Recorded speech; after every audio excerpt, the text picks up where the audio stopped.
a ir buscando en la palabra de Dios. Hebreos, seguimos con nuestra serie de Hebreos y vamos a leer del versículo 9 al 18.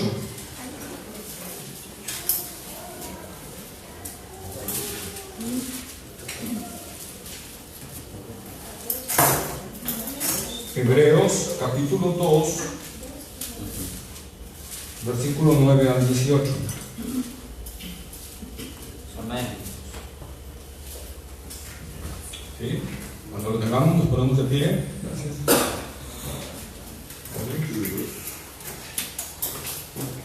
Amén. Igual leer un versículo yo y un versículo ustedes. Amén. Amén. Dice la palabra de Dios: pero vemos a aquel que fue hecho un poco menor que los ángeles, a Jesús, coronado de gloria y de honra, a causa del padecimiento de la muerte, para que por la gracia de Dios gustase la muerte por todos. Porque convenía aquel por cuya causa son todas las cosas, y por quien todas las cosas subsisten, que habiendo de llevar muchos hijos a la gloria, perfeccionarse por aflicciones al autor de la salvación de ellos. Porque el que santifica y los que son santificados, de uno son todos, por lo cual no se avergüenza de llamarlos hermanos, diciendo: anunciaré a mis hermanos tu nombre, en medio de la congregación te alabaré. Y otra vez, yo confiaré en él. Y de nuevo, he aquí, yo y los hijos que Dios me dio. Así que, cuando los hijos participaron de carne y sangre, él también participó de lo mismo, para destruir por medio de la muerte al que tenía el imperio de la muerte, esto es el diablo. Y librar a todos los que por el temor de las y librar a todos los que por el temor de la muerte estaban durante toda la vida sujetos a servidumbre. Porque ciertamente no socorrió a los ángeles, sino que socorrió a la descendencia de Abraham. Por lo cual debía ser en todo semejante a sus hermanos, para venir a ser misericordioso y fiel sumo sacerdote en lo que a Dios se refiere, para expiar los pecados del pueblo.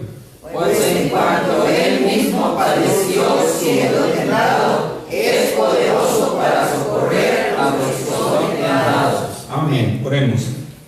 Amado Padre Celestial, Señor, gracias por estos hermosos himnos que pudimos elevar delante de tu presencia para glorificar y exaltar tu santo nombre. Dándote gloria, Señor, por tu bendita palabra y por esa fidelidad, Señor, que tienes para con nosotros, Padre.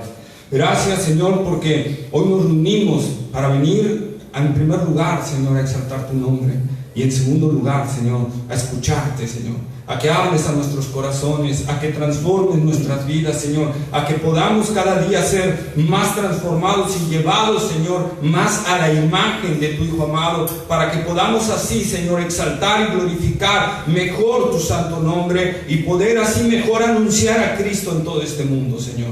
Ayúdanos, Padre. Que tu palabra, Señor, transforme nuestros corazones. Que tu palabra cambie nuestra manera de pensar y de accionar, Señor. Que tu palabra, Señor, traiga ese fruto glorioso que te glorifique a ti y a tu Hijo amado. Te lo pedimos en el nombre de Cristo Jesús. Amén. Amén. Amén. Pueden sentarse, amados hermanos.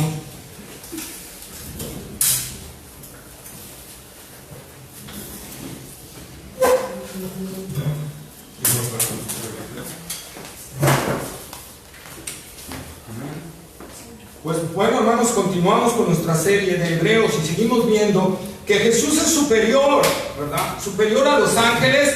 ¿Por qué? Por la redención también. Y en el domingo pasado hablamos un poco de esto, de cómo el hombre ha sido un poco menor que los ángeles. Pero de repente el escritor habla acerca de exactamente de la encarnación del Señor Jesucristo, cómo Él vino a este mundo a hacerse hombre, ¿verdad? Leemos el versículo 9, lo voy a leer en la versión Biblia de las Américas, que dice: pero vemos a aquel que fue hecho un poco inferior a los ángeles, es decir, a Jesús, coronado de gloria y honor a causa del padecimiento de la muerte, para que por la gracia de Dios probara la muerte por todos, ¿verdad? Amén. Entonces, vemos esa parte. El sistema de la redención es glorioso, es maravilloso, hermanos, porque no solo trata de una animal, de una oveja, de un buey como en el Antiguo Testamento, ¿verdad? Que era sacrificado, sino se trata de que Dios se hizo hombre para venir a rescatarnos.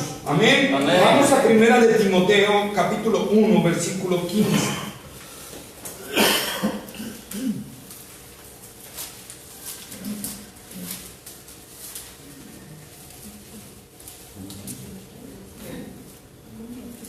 Palabra fiel y digna de ser recibida por todos, que Cristo Jesús vino al mundo para salvar a los pecadores, de los cuales yo soy el primero. Amén, ¿verdad? Cristo vino al mundo, se encarnó para venir a hacer la redención de los pecadores. Amén. ¿Verdad? La redención de los pecadores. Y hay algo importante aquí que nos va a ayudar mucho. Dice, por la gracia de Dios. Para que por la gracia de Dios gustase la muerte. Jesús vino con un objetivo. Él nació con una misión: morir en la cruz.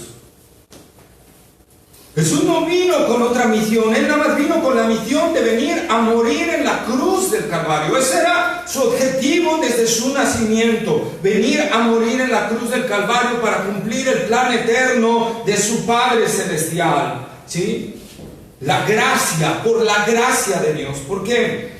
La gracia emana de la perfección de Dios, del amor de Dios. Y entonces, en base a eso, nosotros vamos a entender Romanos 5:8. ¿Lo leemos, por favor? Mas Dios muestra su amor para con nosotros, en que aún siendo pecadores, Cristo murió por nosotros. Amén. Ahí está, ¿verdad?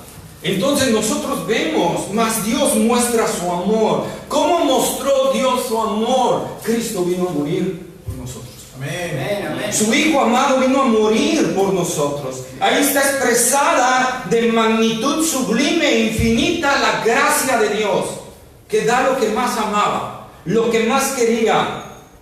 Y sigue queriendo, claro, ¿verdad? Porque parece que fuera, lo estoy diciendo como si fuera pasado, ¿verdad? Pero Él da todo por nosotros y dio a su Hijo amado. Por eso dice, por la gracia, para que por la gracia de Dios. La gracia, hermanos, es el amor de Dios que se inclina a ayudar a gente imposibilitada totalmente y mostrarle su favor. Eso es la gracia de Dios. Eso es la gracia de Dios. Pero para eso llevó un castigo.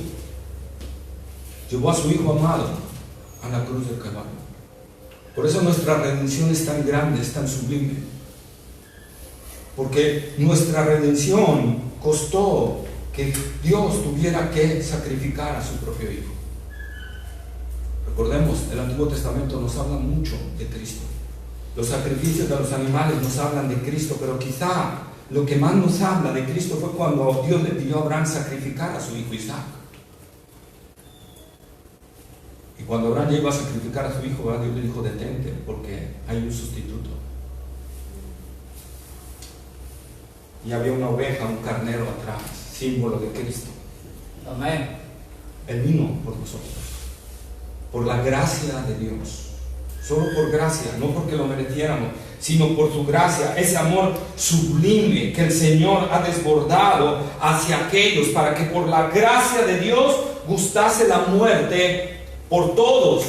Vamos a ver que el mismo escritor de Hebreos nos va a decir quién son esos todos. Esto es algo especial, hermano, que nosotros tenemos que, cuando veamos un todo en la palabra de Dios, necesitamos meditar en todo el contexto, a quién se refiere ese todo, porque muchas veces todo no se refiere a todo. Amén. Amén. Entonces, si no se refiere a un conjunto, entonces por la gracia de Dios, Jesús vino a dar su vida por nosotros. Amén. Y entramos al versículo 10. Recuerden que estoy leyendo la Biblia de las Américas. Porque convenía que aquel para quien son todas las cosas y por quien son todas las cosas, llevando muchos hijos a la gloria, hiciera perfecto por medio de los padecimientos al autor de la salvación de ellos.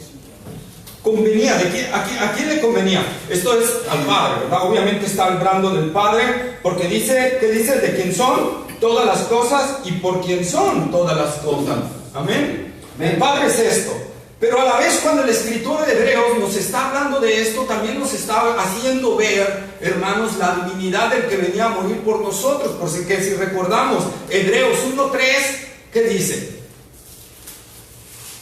El cual, siendo el resplandor de su gloria y la imagen misma de su sustancia, y quien sustenta todas las cosas con la palabra de su poder, habiendo efectuado la purificación de nuestros pecados por medio de sí mismo, se sentó a la diestra de la majestad en las alturas. Ahí está. Entonces, Cristo sustenta y por quien se crearon todas las cosas. Al igual Pablo nos lo dice en Colosenses capítulo 1, versículos 16 y 17.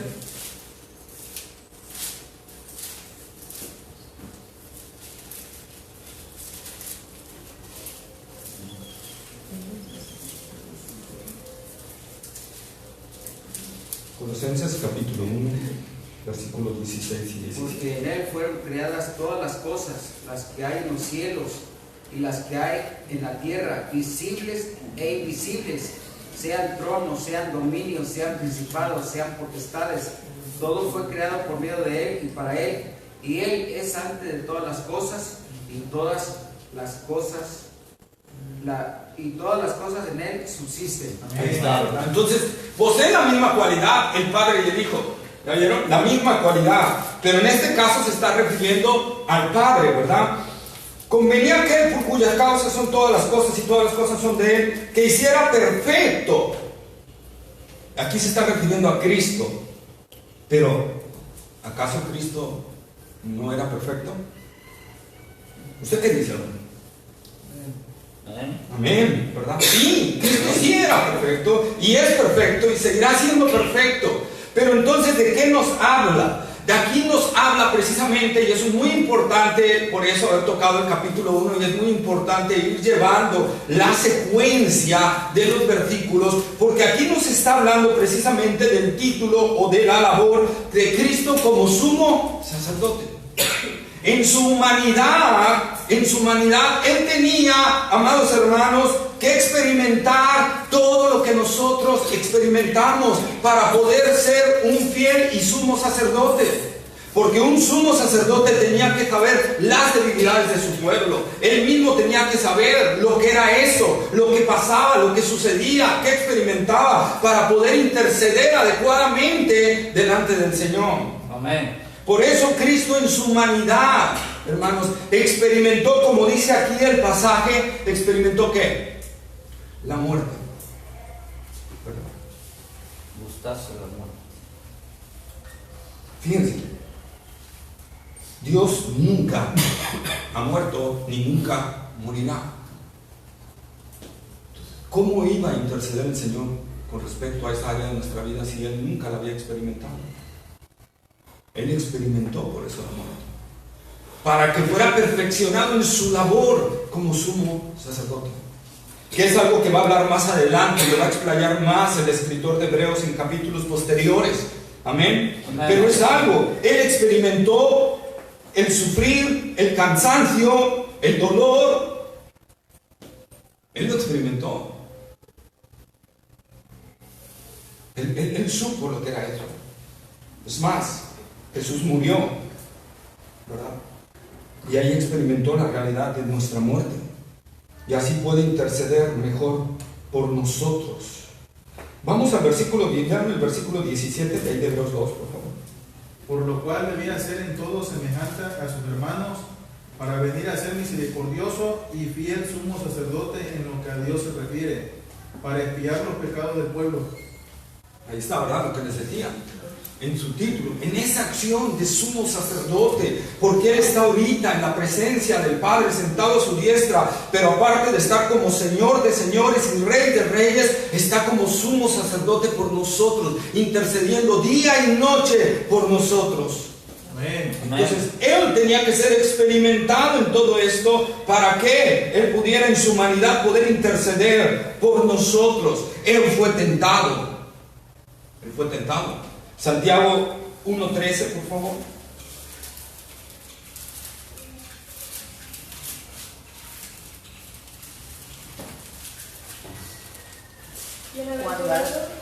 Cuando Santiago 1:3, cuando alguno es tentado, no diga que es tentado de parte de Dios, porque Dios no puede ser tentado por el mal, ni él tienta a nadie. Entonces, ¿cómo Cristo podría interceder por nosotros en la tentación si Dios nunca ha sido tentado ni será tentado por el enemigo? Entonces Él en su humanidad padeció la tentación, experimentó la terrible seducción de la tentación, hermanos. Él lo experimentó. Por eso tenemos ahí Lucas capítulo 4 y Mateo capítulo 4, ¿verdad? Versículos 1 al 11, que nos hablan acerca de cómo fue tentado por Satanás, ¿verdad? Que lo tentó en base a los 3 tipos de tentaciones que hay, ¿sí? ¿Ustedes se acuerdan cuáles son? Deseo de los ojos, el deseo de la carne y la vanagloria de la vida. Amén, ¿verdad? Y la vanagloria de la vida. Los deseos de los ojos, los deseos de la carne y la vanagloria de la vida. Jesús experimentó todo eso en esa tentación, y en un momento de vulnerabilidad muy fuerte. Tenía 40 días de no probar alimento, estando en un desierto sin agua. Y él ahí supo, experimentó la tentación. Por eso Él puede interceder por nosotros. Claro que sin pecado, Él nunca pecó, ¿verdad? Pero sabe por experiencia la seducción de la tentación. Por eso nosotros podemos ver a Pedro, ¿verdad? Cuando Pedro dice: Señor, aunque otros te dejen, yo no te voy a dejar, yo voy contigo por todos lados. Oh Señor, dispuesto estoy hasta morir por ti. Pedro, Satanás te ha pedido para zarandearte. Preocúpate, Pedro, estás. No, ¿qué dice el Señor? Pero yo he rogado para que tu fe no falte. Porque el Señor ya había experimentado la tentación. Antes de iniciar su ministerio, Él fue tentado en todo. Él experimentó esa parte por nosotros. ¿Sí? Por eso puede interceder por nosotros. Y está intercediendo por nosotros. Amén. Él sabe eso. Él sabe lo que es el cansancio. Él sabe lo que es el estrés. Él sabe lo que es, hermano, de repente no tener nada. La soledad. La soledad, amén. La soledad, ¿verdad? La soledad. Que te dejen solo, que te den la espalda, que tus mejores amigos, tus allegados más fuertes te den la espalda en ese momento. Como sus discípulos cuando lo vinieron a buscar a Jesús, los soldados. Él experimentó todo eso. Él experimentó el momento más terrible que Jesús pudo haber experimentado, que su propio Padre le diera la espalda y lo desamparara y lo quebrantara ahí en la cruz del Calvario. ¿Alguna vez tú te has sentido como que Dios te ha dado la espalda? Como que Dios está lejos de ti. ¿Has clamado como el salmista: está lejos mi salvación? ¿Dónde estás, Dios? Todo eso lo experimentó el Señor. Y en esos momentos Él está intercediendo por nosotros, porque Él sabe perfectamente que somos polvo, y Él experimentó en su carne todo y cada uno de estos detalles, ¿verdad? Y así mismo murió experimentando la muerte, para que a través de experimentar la muerte y derrotarla por medio de la resurrección, Él pudiera ayudarnos a nosotros. Vamos a Colosenses capítulo 2, versículo 15.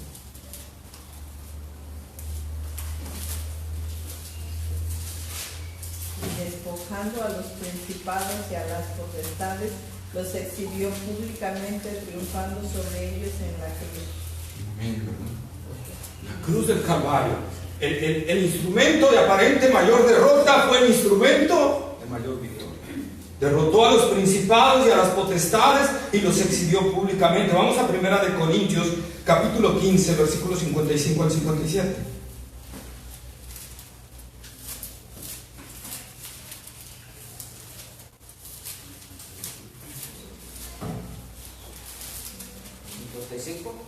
Al 57, por favor. ¿Y dónde está, oh muerte, tu aguijón? ¿Dónde, oh sepulcro, tu victoria? Ya que el aguijón de la muerte es el pecado, y el poder del pecado la ley. Ahí, hasta ahí. Más gracias sean dadas a Dios, que nos da la victoria por medio de nuestro Señor Jesucristo. Amén, ¿verdad? Entonces, Cristo experimenta la muerte, pero también la resurrección, ¿verdad? Y eso nos habla de nosotros también, hermano, dándonos la garantía y poder derrotar a la muerte. Y por eso Pablo expresa ahí, hablando en el capítulo de la resurrección, ¿verdad? ¿Dónde está, oh muerte, tu aguijón? Cristo le ha quitado el aguijón a la muerte. Por lo tanto, la muerte para el que está en Cristo Jesús no es veneno, es un paso de bendición. Es un paso para entrar a la gloria. Única y exclusivamente es eso. Es la puerta para el acceso, para alcanzar todas las promesas del Señor. Amén. Para vivir en la plenitud de gozo. Y por eso cada uno de nosotros, hermanos, podemos decir esto cuando estamos en el borde de la muerte. ¿Dónde está muerto tu hijo?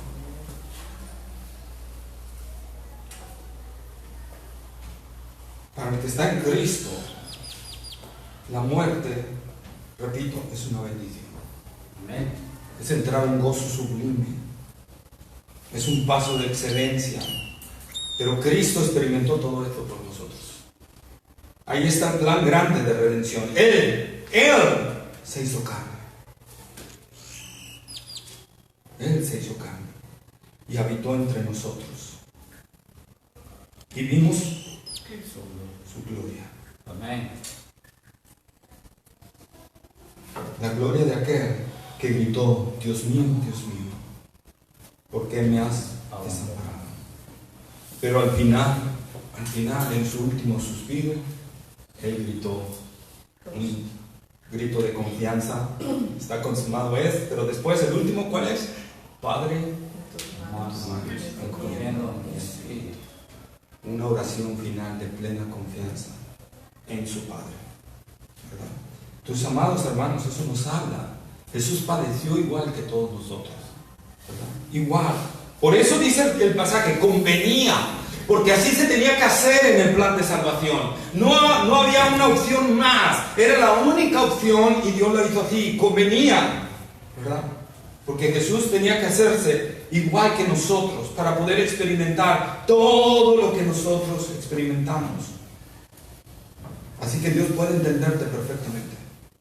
Jesús puede entenderte perfectamente. Amén. Y podemos orar con toda confianza y sinceridad y abrirle nuestro corazón al Señor, porque Él nos comprende mejor que nadie. Él sabe lo que estamos pasando, porque Él lo experimentó por nosotros. Y entramos al versículo 11. Porque tanto el que santifica como los que son santificados son todos de un mismo Padre, por lo cual Él no se avergüenza de llamarlos hermanos. El que santifica es, ¿quién es? Cristo. El que santifica es Cristo. Juan capítulo 1, versículo 29.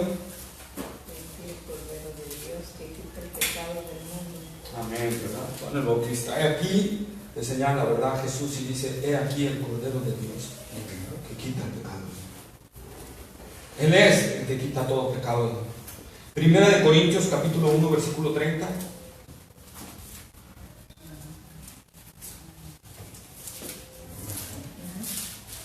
Mas por Él estáis vosotros en Cristo Jesús, el cual nos ha sido hecho por Dios sabiduría, justificación, santificación y redención. Amén. El cual nos ha sido hecho por Dios. El cual, Jesús, nos ha sido hecho por Dios santificación. Jesús es nuestra santificación. ¿Sabes cuál es la única manera? La única manera de crecer en santificación es que tú estés siempre cerca de Cristo. Es que tú estés siempre cerca de Él. Es que tú estés siempre en una vida constante de buscar al Señor Jesús, porque Él es nuestra santificación. Todo aquel que quiera crecer en santificación tiene que crecer en su adoración y su devoción a Cristo Jesús. Amén. Acercarte a Él. Así como Moisés se acercó a Dios y regresó con un resplandor en su rostro, así tú cada vez que vengas a la presencia de Cristo y utilices los medios de gracia que vimos, ¿verdad? La oración, en la meditación de la palabra, el congregarte, que tú utilices todos esos medios de gracia que ya vimos, tú, al acercarte a su presencia, Él es santificación para ti. Y Él va a ir transformándote y te va a llevar de gloria en gloria, de un nivel de santidad a otro nivel de santidad. Y vamos a ir creciendo en esa madurez cristiana, pero solo a través de aquel que nos santifica, que es Cristo Jesús. Amén. Es Él. Obviamente hay una responsabilidad nuestra. 1 Tesalonicenses 4:3.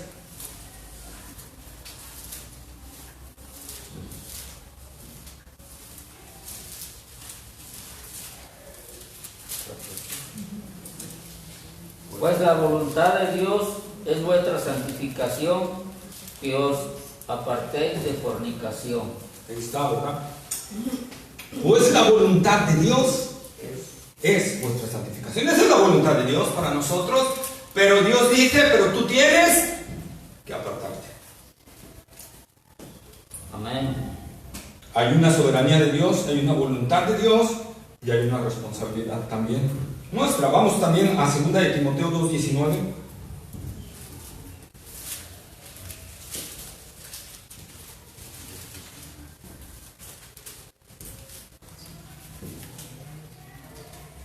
Pero el fundamento de Dios está firme, teniendo este sello: conoce al Señor a los que son suyos, y apártese de iniquidad todo aquel que invoca el nombre de Cristo.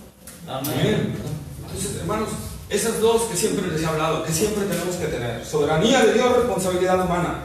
Depender 100% de la gracia de Dios, pero a la vez tiene que haber en nosotros un temor reverente delante del Señor. La palabra de Dios, conoce el Señor, conoce Dios a los que son suyos. Nos acordamos de Juan, capítulo 10, Evangelio de San Juan, capítulo 10, versículo 27. ¿Qué dice? Mis ovejas oyen mi voz y yo las conozco. Yo las conozco. Conoce Dios a los que son suyos. Él los conoce, pero también dice, y apártese de toda ¿qué? Iniquidad. De toda iniquidad. Entonces, hermanos, Pablo también dice en Filipenses, ¿verdad? El que empezó en vosotros de la buena obra la va a terminar. Cierto, la santificación es una obra del Señor, pero también hay una responsabilidad nuestra allí. Y tenemos que entenderla. Dependemos 100% de la gracia, pero mi responsabilidad es acercarme siempre al trono de gracia. Siempre al trono de gracia. Y asirme fuertemente de ese trono, clamando al Señor que me ayude en mi diario batallar con mi carne, porque el mayor enemigo que tenemos no es Satanás, somos nosotros mismos. Y yo por eso tengo que ir al trono de la gracia y pedirle al Señor: ayúdame. Oh Señor, ayúdame con mi carácter. Oh Señor, ayúdame. Dame sabiduría, Señor. Ayúdame con mis tentaciones. Ayúdame con mi carne, Señor. Dame tu gracia, porque solo por tu gracia, solo en tu gracia y en tu poder, yo puedo vivir. Amén. Esa parte. Amén. Por eso es que cuando Jesús enseña la oración, el Padre Nuestro, entre ella viene que tenemos que orar: no nos metas en tentación y líbranos del mal. No nos metas en tentación. Otra parte dice: no nos dejes caer en tentación. Eso está hablando de nuestra carne. Oh Señor, no permitas que yo obedezca a mi carne. No permitas que yo sucumba a los deseos e impulsos de esta carne. Y líbrame de Satanás. A veces cuando no nos detenemos a desglosar el Padre Nuestro, no apreciamos esto, pero esta es una realidad. Entonces, Cristo es el único que nos santifica, por eso yo tengo que buscarlo, hermanos, con todo mi ser. Y acercarme a Él, acercarme lo más posible al trono de la gracia. ¿Sí? Si por mis responsabilidades que tengo que cumplirlas, ¿verdad? Bueno, levántate más temprano y busca al Señor. Todos los días, ve al trono de la gracia. Antes de cerrar tus ojos, ve al trono de la gracia y pídele perdón por lo que hayas hecho. Y pídele de su gracia para poder vencer todas las luchas que tienes con tu carne. Jesús dijo, ustedes por ustedes mismos, nada pueden hacer. Son unos inútiles y lo somos. Necesitamos de la gracia del Señor. Por eso el que santifica y los que son santificados, esto es, nosotros, ¿verdad? Tenemos un solo y mismo Padre. Vamos a Juan capítulo 1, versículos 12 y 13.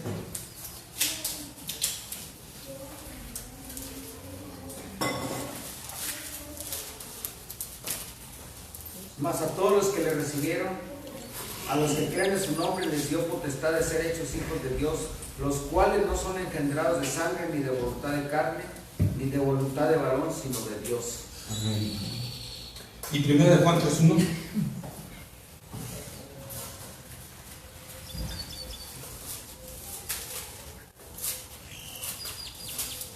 Primera carta de Juan, capítulo 3, versículo 1. Mirad cuál amor nos ha dado el Padre para que seamos llamados hijos de Dios. Por esto el mundo no nos conoce porque no le conoció a Él. Amén, bro.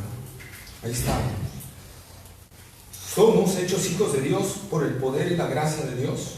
Y Juan en el Evangelio y Juan en su carta, ¿no? Y dice, miren, o sea, observa, detente a pensar, detente a meditar, dedica un rato para poder observar el gran amor de Dios que ha recibido para ser llamado hijo.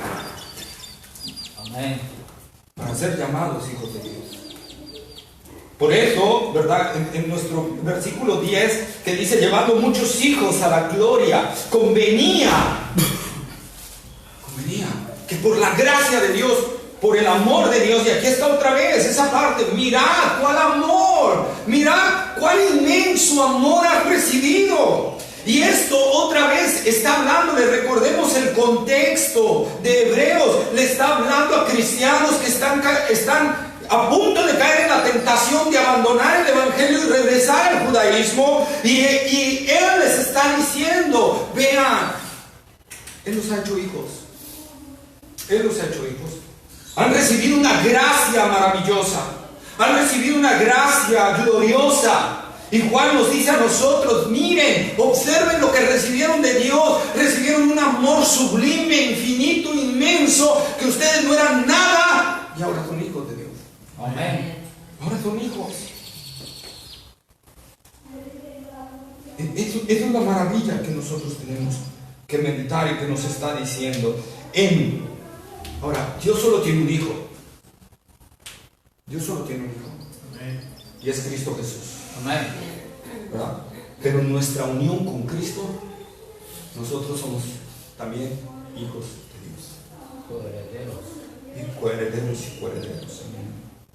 Pero por nuestra unión con Cristo. Amén. ¿Mm? Acuérdense de esa doctrina que vimos siempre, que les decía, es la que sostiene todas las demás doctrinas de la salvación. Nuestra unión con Cristo Jesús. A través de esa unión nosotros somos llamados hijos de Dios. Por eso es que en Juan 1:12 dice que nos dio la potestad, nos dio la autoridad, nos dio el derecho, porque nos incrustó en Cristo Jesús. Y en automático pasamos a ser hijos de Él. Porque Él nos ve como a su Hijo. Con el mismo amor que el Padre ama a su Hijo unigénito, con el mismo amor te ama a ti y a mí. Amén. Con ese mismo amor. ¿Sí? Y entramos así al versículo 12.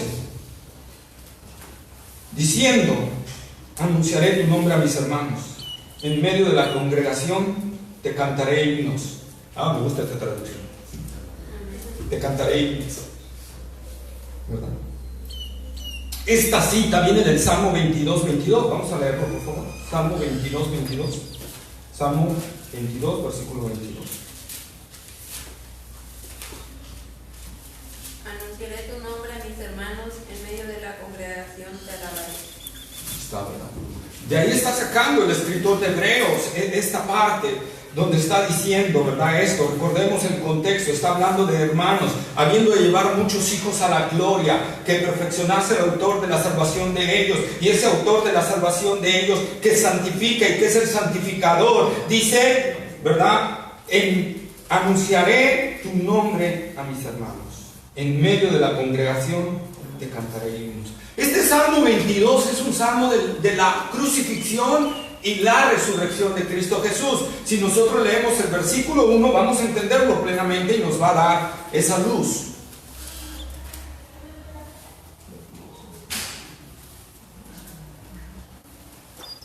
Se dice, Dios mío, Dios mío. ¿Por qué estás tan lejos de mi salvación y de las palabras de mi clamor? ¿Y no fueron esas las palabras de Cristo en la cruz? Amén. Ahí está, hermanos. Es un salmo que ve hacia el futuro. David proyectando en una profecía de lo que iba a hablar, iba a decir el Mesías. Y si leemos todo eso, ¿verdad? Todo hasta el versículo 16 o 16, vamos a encontrar los dolores, el quebranto, los enemigos del Señor y todo, pero después de ahí encontramos la vida de victoria, de resurrección del Señor Jesús. Y es ahí donde toma, en esa parte es donde toma, anunciaré a mis hermanos tu nombre en medio de la congregación. En la Septuaginta, que es la versión del Antiguo Testamento en griego de los judíos, ¿verdad? Para la palabra congregación, la palabra griega es eclesia, que es lo que nosotros hoy es iglesia, ¿verdad? Iglesia. Y dice, anunciaré a mis hermanos, en medio de la congregación, en medio de la iglesia. Amados hermanos, esta es otra porción que nos habla que la iglesia existió después de la resurrección de Cristo. Porque es después de la resurrección en el Salmo 22 que Cristo exclama esto: anunciaré a mis hermanos tu nombre en medio de la congregación.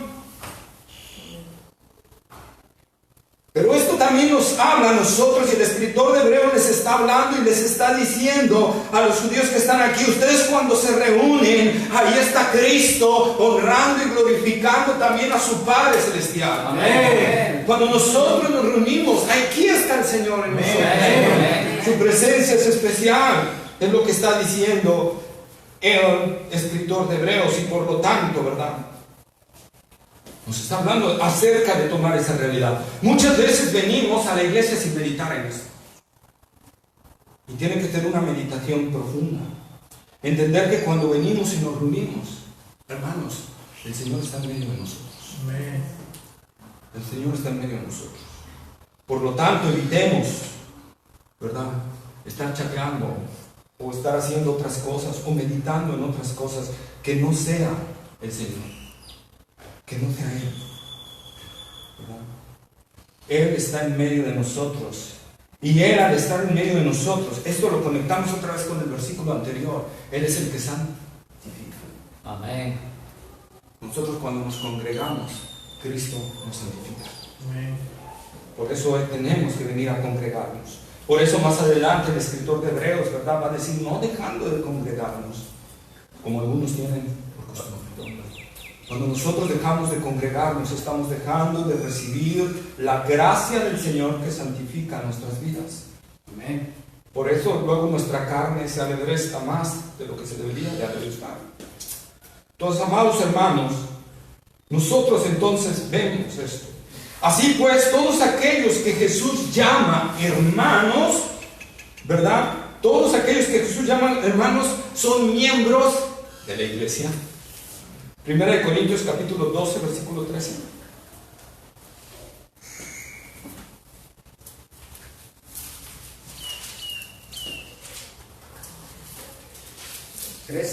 Sí, 12, 13. Porque por un solo 12. No, está bien, es ese, 12, 13. Ajá. Porque por un solo espíritu fuimos todos bautizados en un cuerpo, sean judíos o griegos, sean esclavos o libres, y a todos se nos dio a beber de un mismo espíritu. Amén. ¿Verdad? Entonces, somos miembros de la iglesia, somos miembros del cuerpo de Cristo Jesús. Y aquí es una parte importante. Otra vez, otro versículo o otra cita bíblica que nos habla que la iglesia fue formada después de Pentecostés. Porque dice, por un mismo espíritu fuimos todos bautizados. ¿Sí? Y eso ocurrió a partir de Pentecostés. Amén. Amén. A partir de ese momento, nosotros hemos sido incluidos en este nuevo cuerpo. Porque ahora, hermanos, hay una nueva humanidad. Tú perteneces, si estás en Cristo Jesús, tú perteneces a una nueva humanidad. Porque tienes una nueva cabeza federal. Esa cabeza es Cristo. Amén. Así como en Adán, la cabeza federal de la humanidad caída, ahora tú has cambiado y ahora perteneces a una nueva humanidad que es Cristo Jesús, la cabeza. Nuestro segundo Adán. Esa es la parte. Pasamos de pertenecer a Adán a pertenecer al segundo Adán. Por eso es el mundo venidero también. Es el cambio que va a haber, hermanos. Hay una nueva humanidad en Cristo Jesús. Y aquí nada más quisiera decir rápidamente, no es el contexto, pero rápidamente. Aquí está la verdadera función del bautismo del Espíritu Santo, que algunos lo han confundido con otra cuestión. La función del bautismo del Espíritu es meterte, que seas parte de la iglesia de Cristo. Y eso sucede cuando crees. Amén. De todo corazón. ¿Verdad? Sois bautizados por un mismo Espíritu para hacerte miembro de la iglesia. ¿Sí? Y esa es la maravilla que nosotros tenemos que entender. Formamos una nueva cabeza federal. Juan 10:27. Sé que le vamos a decir de memoria, pero bueno. A ver quién lo tiene. Mis ovejas oyen mi voz y yo las conozco y me siguen. Amén, ¿verdad? Mis ovejas oyen mi voz y yo las conozco y me siguen. Fíjense, hermanos. Esto va ligado con esta cita de Hebreos que acabamos de leer. Anunciaré a mis hermanos, ¿verdad? Mis ovejas oyen mi voz. Anunciaré a mis hermanos. Amén. ¿Ven la unión que hay ahí? Anunciaré a mis hermanos. Al decir a mis hermanos, ¿qué está haciendo el Señor? Los está conociendo como sus hermanos. Yo las conozco. Yo las conozco. ¿Ven qué manera tan maravillosa? Por eso creemos que la Biblia es inspirada por Dios, porque son más de 40 autores que están hablando de una misma cosa sin diluir o sin esparcirse en conceptos diferentes. Todo es lo mismo. Tú junta, no juntes a 40, junta si quieres a 10 científicos que quieran hablar de una misma cosa y vas a ver cómo van a variar. Aquí estamos hablando de la inspiración de las Escrituras. Más de 40 autores diferentes, con diferente estatus social, desde miserables hasta ricos. Diferente época, amén. ¿Qué más? Diferente profesión. Y ninguno de ellos se contradice. En cambio, se compaginan perfectamente. Esa es la inspiración de la palabra de Dios. Eso es lo que nosotros podemos hacer. Y entonces aquí está la maravilla. Anunciaré, oyen mi voz, mis hermanos, Él los conoce. El autor de la salvación de ellos significa también que Él es el pastor que va adelante. Aquí autor, la palabra autor también se puede significar pionero o líder. ¿Sí? Y nosotros acordamos, bueno, los que estamos en el atito, cuando vimos de Jesús el buen pastor, en la antigüedad, en los tiempos de Jesús el buen pastor iba adelante, mostrando el camino y las ovejas lo iban siguiendo. Jesús nos ha mostrado el camino. Yo soy el camino. Él es el camino. Amén. Jesús nos ha mostrado el camino. En su andar, en su ejemplo, en su vida, nos ha mostrado también el camino. Por eso Él dijo que el camino es angosto, difícil. Nos ha dicho eso también. Eso es algo maravilloso del Señor. El Señor no nos pintó un camino bonito, nos pintó un camino difícil. Pero que es el único que conduce a la vida eterna. Jesús va delante de nosotros. Él fue delante de nosotros mostrándonos, abriéndonos el paso para que nosotros podamos transitar a través de su poder y de su gracia fácilmente por ese camino. ¿Sí? La importancia de reunirnos en la iglesia es unirnos también al Señor para proclamar la gloria del Padre, para proclamar la gracia que hemos recibido de Él. Hemos recibido de su gracia, y abundante gracia, gracia sobre gracia. Por eso dice Pablo, cuando el pecado abundó, sobreabundó la gracia. Y esa sobreabundante gracia es Cristo Jesús. Es Cristo Jesús. No hay más abundante gracia que eso. Por eso, hermanos, cuando nosotros nos congregamos, tenemos que ser reverentes en la presencia del Señor. ¿Verdad? Tenemos que tener reverencia. Claro, también no confundir reverencia con dureza, ¿verdad? Pero sí tenemos que ser reverentes ante el Señor. Entramos hacia el versículo 13. Y otra vez, yo en Él confiaré. Y otra vez, he aquí yo y los hijos que Dios me ha dado. Aquí está citando Isaías capítulo 8, versículos 17 y 18.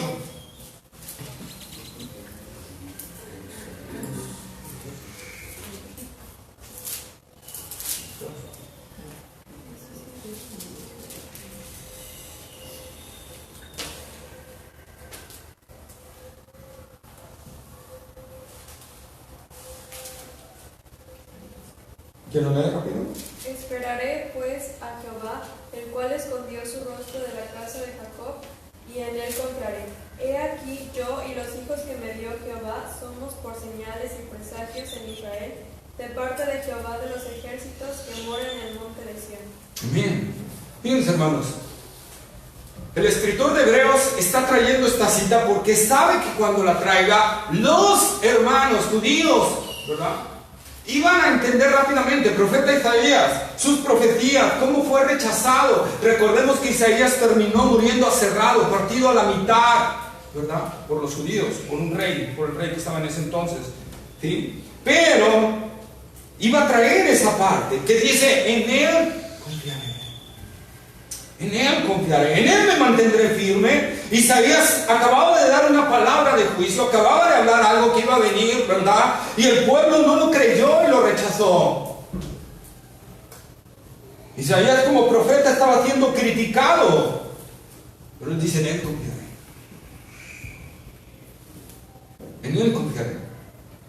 Predicar la verdad no es fácil,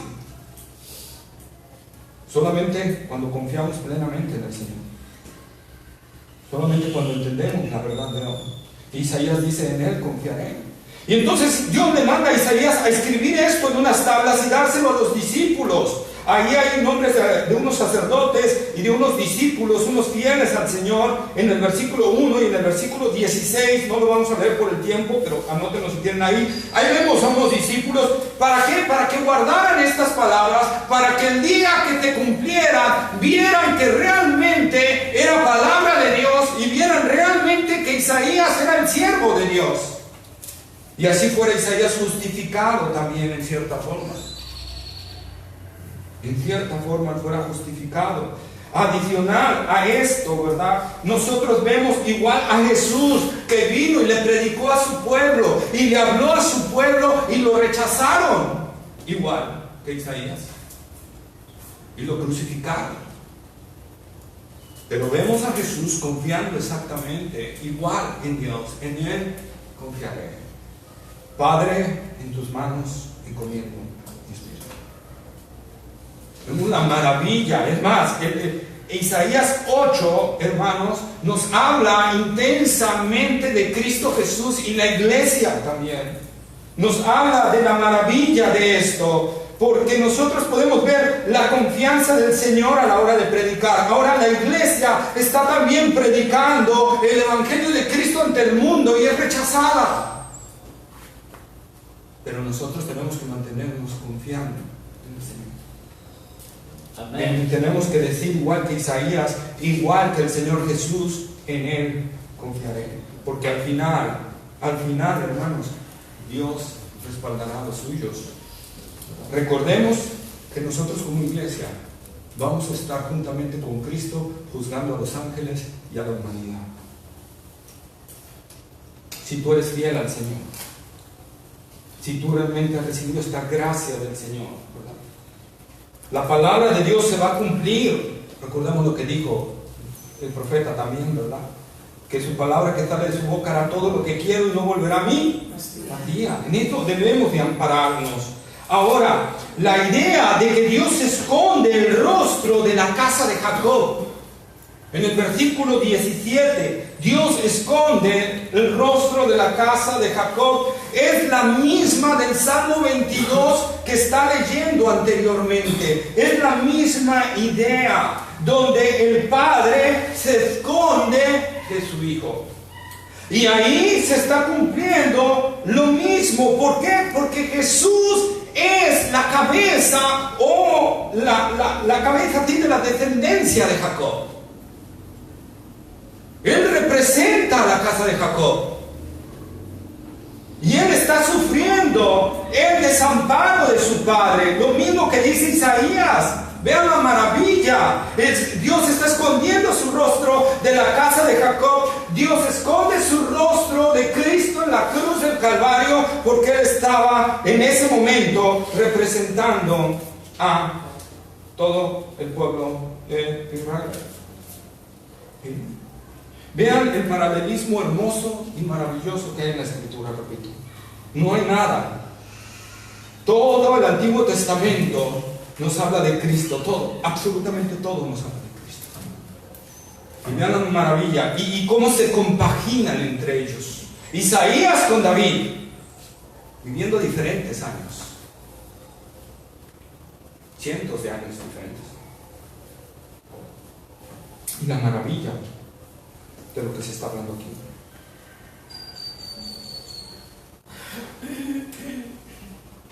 Dios hizo un lado a la cabeza de Jacob, Dios hizo un lado a su hijo amado. El pueblo rechazó al profeta Isaías, Hebreos 1:1. Dios, habiendo hablado muchas veces y de muchas maneras a los padres por los profetas, rechazaron al hijo. También rechazaron al hijo. Mas en estos posteriores tiempos nos ha hablado por hijo, a quien constituyó el trono. La misma temática del Antiguo Testamento, la misma temática del Nuevo Testamento. Dios mostrando su salvación, Dios mostrando su palabra, Dios llamando a su pueblo al arrepentimiento y el pueblo rechazando todo esto. Es siempre la temática de esto. Y esto nos hace recordar, por eso, Hebreos 2:3. ¿Te acuerdan? ¿Cómo escaparemos nosotros? Sí. Una salvación tan grande, la cual, habiendo sido anunciada primeramente por el Señor, nos fue confirmada por los que oyeron. Ahí está, ¿verdad? Ahí está, niños. Por eso, tomar en juego, tomar en poco. También unas versiones dicen, ¿cómo escaparemos nosotros si tenemos en poco una salvación tan grande? La cual nos ha sido anunciada por el Señor. Oh, el pueblo judío, hermanos, el pueblo judío rechazó la palabra del Señor por medio del profeta Isaías y lo tuvo en poco y no lo tomó en cuenta, y pasaron unos cuantos años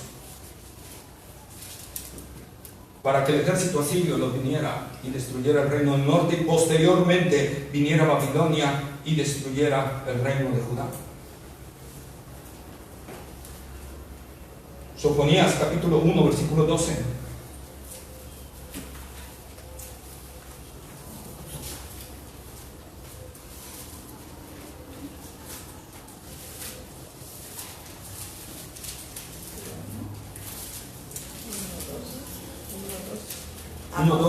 Acontecerá en aquel tiempo que yo escudriñaré a Jerusalén con linterna y castigaré a los hombres que reposan tranquilos como el vino asentado, los cuales dicen en su corazón, Jehová ni hará bien ni hará mal. Fíjense, gente del mismo pueblo de Israel, ¿verdad? Oyendo las palabras del profeta Sofonías, y todos dicen, cálmate, Jehová ni hará bien ni hará mal.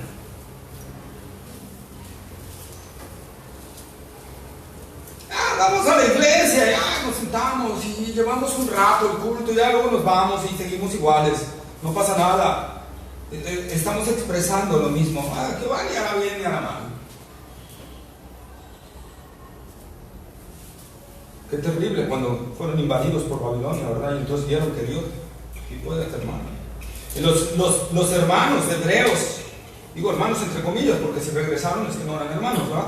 Pero los hermanos hebreos que no entendieron este mensaje, esta predicación, porque en sí esta epístola es una predicación completa acerca de la supremacía de Cristo y nuestra necesidad de mantenernos perseverando en el camino, hermanos. Solo por la gracia de Dios. Los que no escucharon, hicieron oídos sordos y se regresaron al judaísmo, solo les duró el gusto entre 5 y 3 años. Porque de ahí vino la invasión de Roma a Jerusalén y vino la masacre de Masada, que fue terrible. Es la muestra de lo que nos está hablando el Señor, que desechan la palabra del Señor. Por lo tanto, amados hermanos, si oímos hoy su voz, como nos lo va a decir varias veces el escritor de Hebreos posteriormente, no endurezcamos nuestro corazón. Al contrario, vayamos al trono de la gracia y humillémonos delante de Él y pidamos de su gracia para poder seguir perseverando en el camino del Señor. Porque todo es por la gracia del Señor que nosotros podemos perseverar. Bendita gracia. Bendita gracia. Y sabes una cosa, no hay ningún impedimento para que llegues al trono de la gracia. El único impedimento es la soberbia, pero la nuestra, porque el acceso está libre para entrar.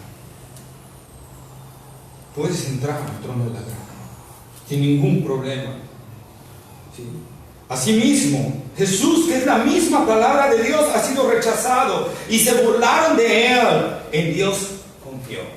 Lo mismo que está diciendo Isaías, lo mismo que está diciendo en Salmo 22 también.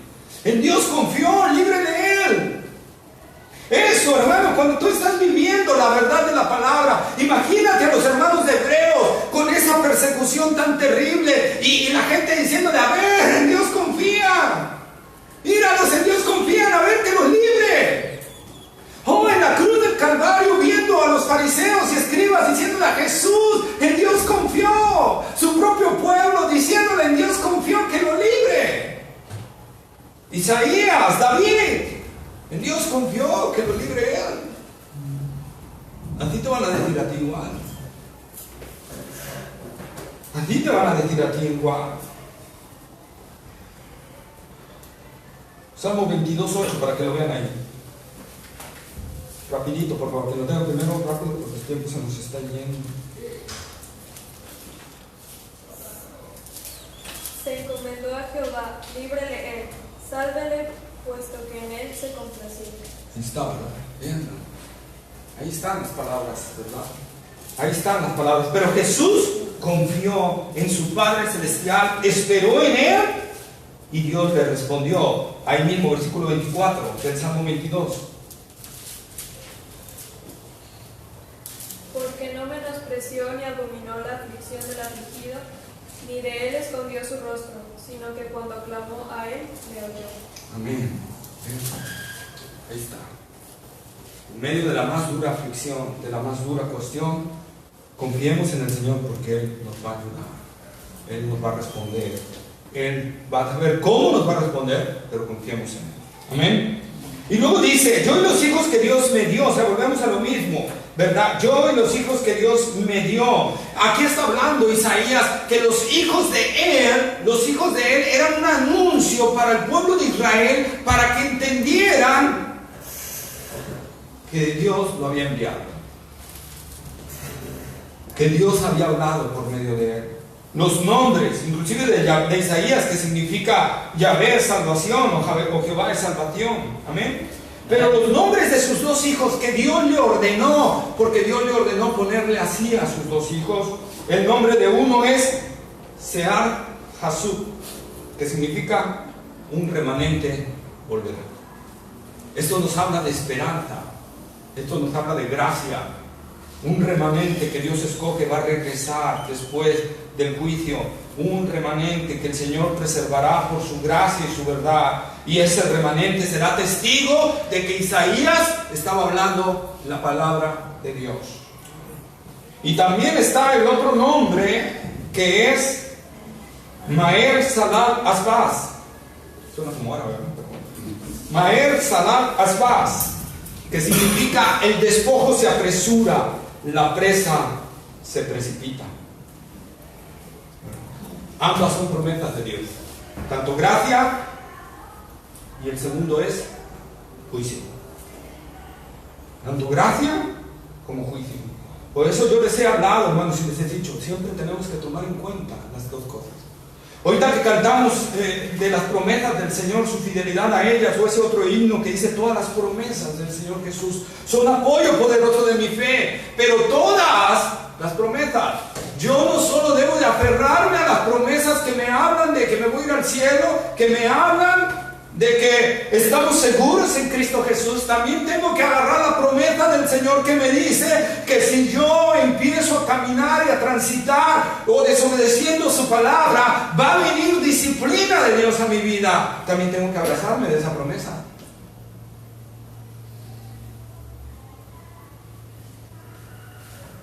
Como seres humanos nos gusta lo que nos motive, lo que nos aliente, pero no nos gusta cuando algo se oye negativo y decimos, ay, no, eso no. Esa no es promesa del Señor.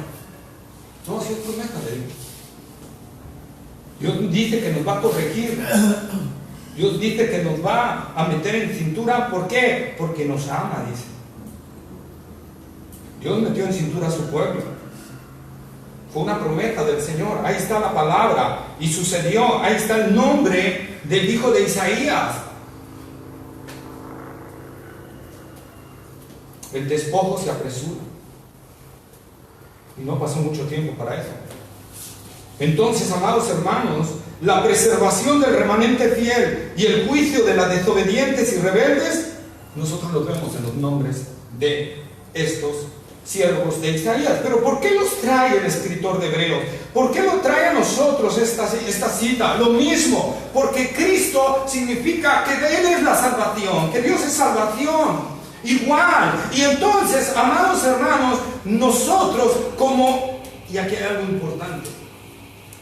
No sé si lo habías visto. Pero, ¿qué dice Jesús que somos de Él en este versículo?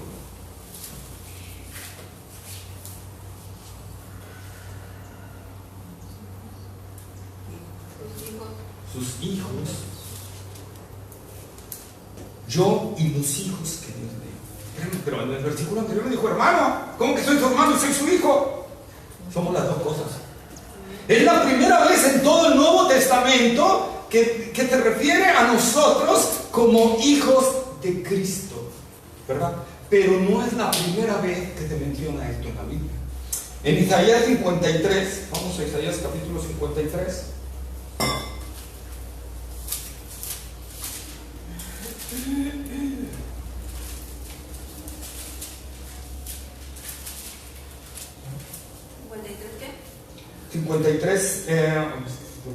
Creo que es el 10, donde dice después que verá linaje. Y verá el fruto de la aflicción de su alma y quedará satisfecho por su conocimiento, multiplicará a mi siervo justo a muchos y llevará las iniquidades de ellos. ¿Ese es el 11? No, ese no es. ¿Era el 10? Con todo eso Jehová quiso quebrantarlo, sujetándole a padecimiento. Cuando haya puesto su vida en expiación por el pecado, verá linaje y vivirá por largos días, y la voluntad de Jehová será en su mano prosperada. Ahí está, ¿verdad? Ahí está, verá Linaje. ¿Qué es linaje? Descendencia. Nosotros. Entonces, Hebreos no estaba, el escritor de Hebreos no se está ideando algo nuevo, es algo que está en el Antiguo Testamento. Nosotros somos a la vez hermanos de Cristo por la gracia de Dios, pero a la vez somos también hijos de Cristo. Somos el linaje de Él. Y entonces nosotros al ser, hermanos, aquí al estar comparando a Isaías, nosotros somos como los hijos de Isaías. Cada uno de nosotros está enviando dos mensajes. Nosotros tenemos que enviar dos mensajes a esta humanidad. Hay un remanente que Dios tiene y hay un juicio que Dios va a traer. Esa es nuestra labor como iglesia. Predicar el evangelio de salvación, pero también predicar el juicio de Dios. Nosotros ahora somos los que estamos dando testigos de que Cristo Jesús, su palabra, lo que Él habló, lo que Él ha dicho, es verdad. Tú eres testimonio de eso. Por eso tienes que vivir a Cristo. Por eso tienes que acercarte al trono de la gracia para resplandecer en este mundo con la gracia de Dios y poder demostrarle a este mundo, ser un testimonio vivo de que Cristo dijo toda la verdad. Amén. Dijo toda la verdad. Para el día que venga el juicio, toda boca se cierre y toda boca confiese que Jesús es el Señor. Anunciaré en medio de mis hermanos todo esto. ¿Sí? Israel no escuchó y cerró el mensaje. Recordemos en Isaías 6, del 8 al 11, cómo Dios le habló al profeta Isaías y dijo que lo enviaba a pueblo, ¿verdad? Que no iba a oír, que no iba a entender y que eran duros de corazón. O sea, lo estaba enviando a una misión imposible. Aquí tú y yo.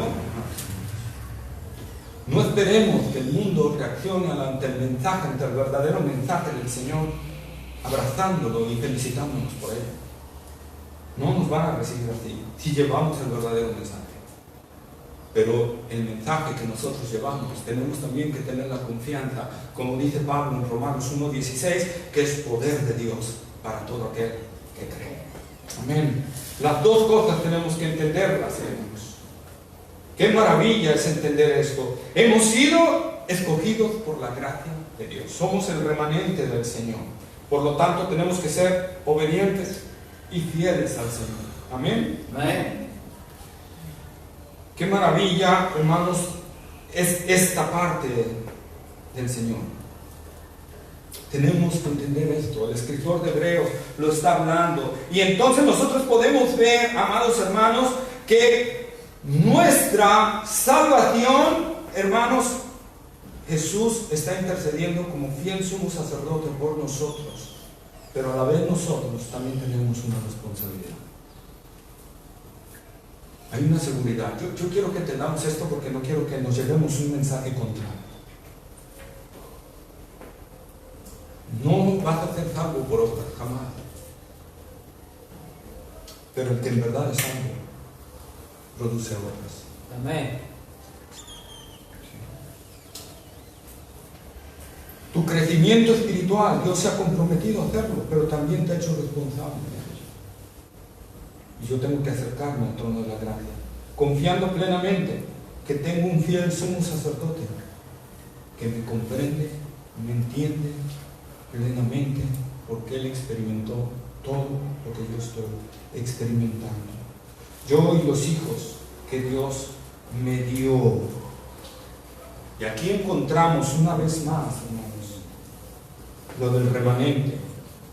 Encontramos que nosotros somos un regalo de Dios para su Hijo, otra vez. Que Dios me dio. Tú no viniste a Cristo. Saquémonos esto de la cabeza. A veces seguimos diciendo, el día que vine a Cristo Jesús, el día que decidí venir a Cristo Jesús. No, el día que Dios me trajo a los pies de Cristo. Porque Él nos trajo, que Dios me dio.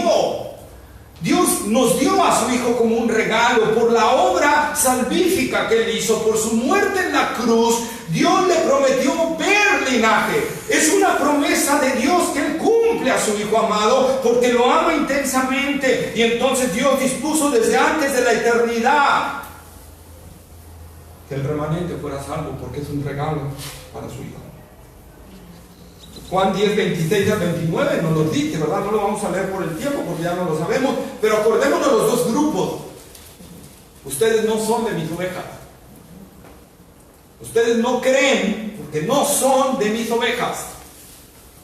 Los que son mis ovejas oyen mi voz y yo las conozco y me siguen. Amén, y no perecerán jamás, ¿verdad? La seguridad diferente. Hay dos grupos de humanidad en el mundo, hermanos. Los que son ovejas del Señor y los que no son ovejas. Nada más.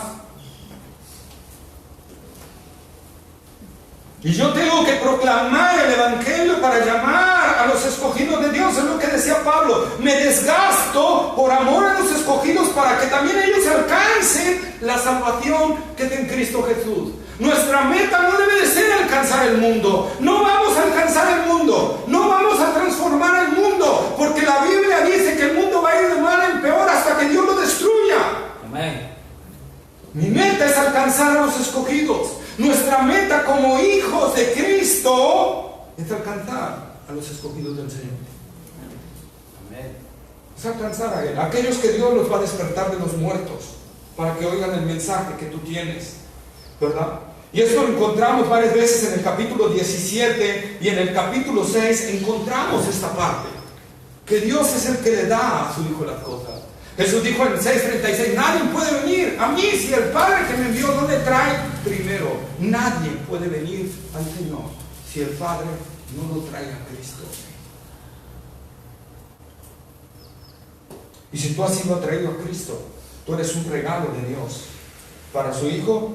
Y tanto el Hijo como el Padre, como dice, y lo vimos en el latito, en Juan 10:28, ¿verdad? Tienes una garantía por el amor infinito que se tiene la Trinidad. El Padre va a cuidar lo que dio a su Hijo y el Hijo va a cuidar lo que le dio el Padre. Esta es la maravilla, hermanos. Así que nuestro sumo sacerdote, hermanos, ha pasado todo esto. Y quisiera cerrar con lo siguiente, con lo último. Porque el versículo 16, para no meternos en tanto y así cerrar el capítulo 2, porque ciertamente no ayudó a los ángeles, no ayuda a los ángeles, sino que ayuda a la descendencia de Abraham. Jesús no vino para salvar a los ángeles caídos. Él no. Jesús ya no. Nunca van a tener salvación. Decían por ahí que una vez una mujer en una iglesia estaba orando, Señor, ten misericordia de Satanás y salva. Nunca. Dios nunca va a contestar esa oración porque Él no vino a socorrer a los ángeles. Él vino a socorrer a toda la humanidad. No. ¿Qué dice ahí? A la descendencia de Abraham. A la descendencia de Abraham. Él vino a socorrer a la descendencia de Abraham. ¿Quién es la descendencia de Abraham? Estamos hablando, como Pablo dice en Gálatas, que todos aquellos que tienen fe, estos son hijos de Abraham. Juan, el Bautista, cuando les habla al pueblo de Israel, haced frutos dignos de arrepentimiento y no penséis decir de vosotros mismos, Abraham tenemos por padre, porque os digo que Dios puede levantar hijos de Abraham aún de estas piedras. Para ser descendiente de Abraham, tienes que tener la fe de Abraham. Él vino a salvar al remanente del Señor escogido por gracia, al cual Él le da la fe de Abraham. La fe de Abraham. Que Abraham se la dio él. Por eso Hebreos 12, versículo 2, dice Cristo el autor y consumador de la fe. Él es el creador y el desarrollador de nuestra fe. La fe es un regalo que Dios nos da. Por eso Pablo dice en Efesios 2:8, ¿verdad? Porque por gracia sois salvos por medio de la fe. Y esto no de vosotros, es un regalo de Dios. Tanto la gracia como la fe es un regalo de Dios para nosotros. Por eso Él vino a socorrer a la descendencia de Abraham. No vino a socorrer a todos, Él vino a socorrer a nosotros. Él vino a socorrernos. Hebreos 4:15.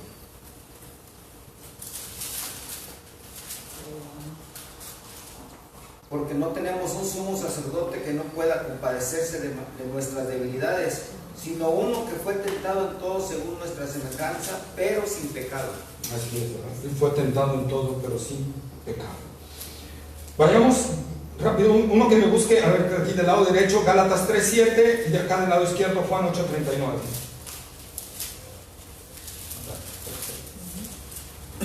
Gálatas 3:7. Sabed por tanto que los que son de fe, estos son hijos de Abraham. Ahí está, ¿verdad? Lo que estamos diciendo. Los que son de fe, estos son hijos de Abraham. Los que tienen una fe en Cristo como Señor y Salvador de sus vidas, esos son hijos de Abraham. Siguiente, Juan 8:39. Respondieron y le dijeron, nuestro padre es Abraham. Jesús le dijo, si fueseis hijos de Abraham, las obras de Abraham harían. Ahí está. Ahí está. ¿Cuáles fueron las obras de Abraham? Fe, Y esa fe lo llevó a obedecer al Señor en todo. Necesitamos eso. Juan 10:11 dice: yo soy el buen pastor, y el buen pastor su vida da por todo el mundo, por las ovejas. Cristo vino a morir por las ovejas, por las que el Padre desde antes de la fundación del mundo ha destinado para salvación. Por eso dice que habiendo de llevar muchos hijos a la gloria, en los versículos anteriores, lo leímos, ¿se acuerdan de Hebreos 2? Habiendo de llevar muchos hijos a la gloria, metió a padecimiento, o hizo experimentar padecimientos al autor de la salvación de ellos. Muchos hijos a la gloria. Este muchos es precisamente, si nosotros vamos a Mateo 20:28,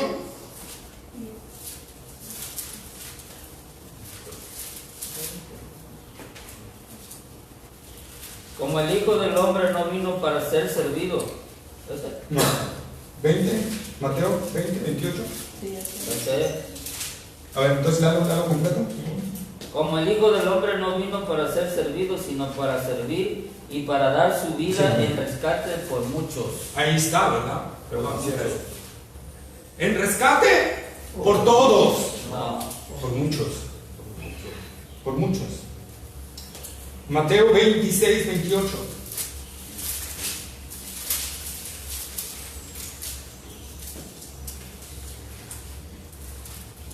Porque esto es mi sangre del nuevo pacto, que por muchos es derramada para remisión de los pecados. Amén. Que por muchos es derramado. El remanente, a través de toda la historia, hermanos, es mucho. Recordemos en los cielos, y había una multitud incontable. Vamos a ser millones y millones, a raíz de toda la historia, que vamos a estar adorando a Cristo, porque Él nos salvó y nos escogió, ¿verdad? Y vamos a estar ahí por los siglos de los siglos. Sí.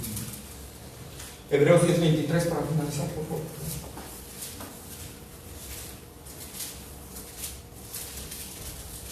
Mantengámonos firmes sin fluctuar la profesión de nuestra esperanza, porque fiel es el que prometió.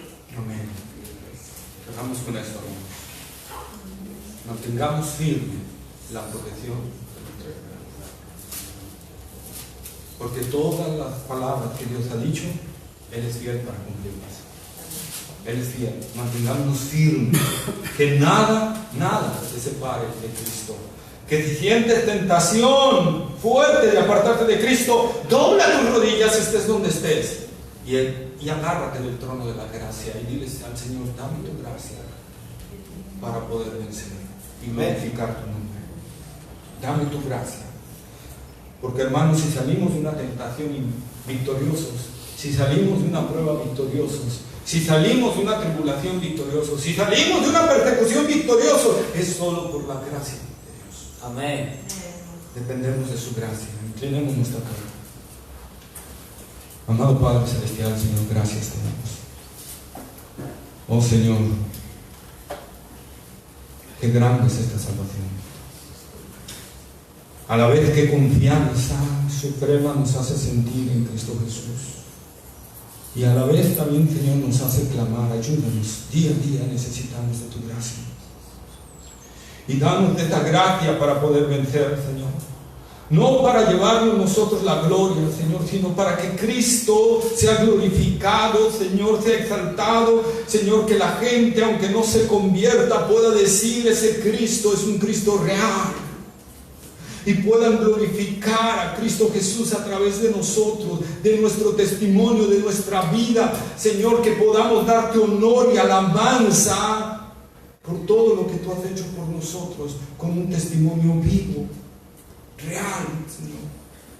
Que podamos, Señor, ser ese testimonio a todo el mundo, Señor, de tu fidelidad y de tu juicio al mismo tiempo, y que podamos confiar plenamente que estamos seguros, porque tenemos un sumo sacerdote que fue tentado en todo, pero que no pecó, y que por lo tanto es fiel para ayudarnos y para guiarnos como un buen pastor por el camino correcto. Gracias, Señor, por tu fidelidad. Gracias por tu palabra, Señor.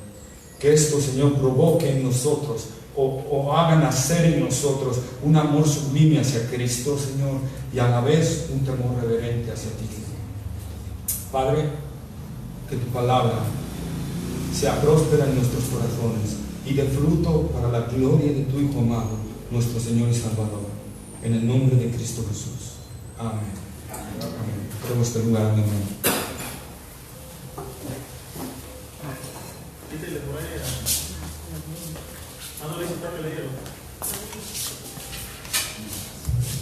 Bueno, hermanos, damos gracias a Dios por esta enseñanza tan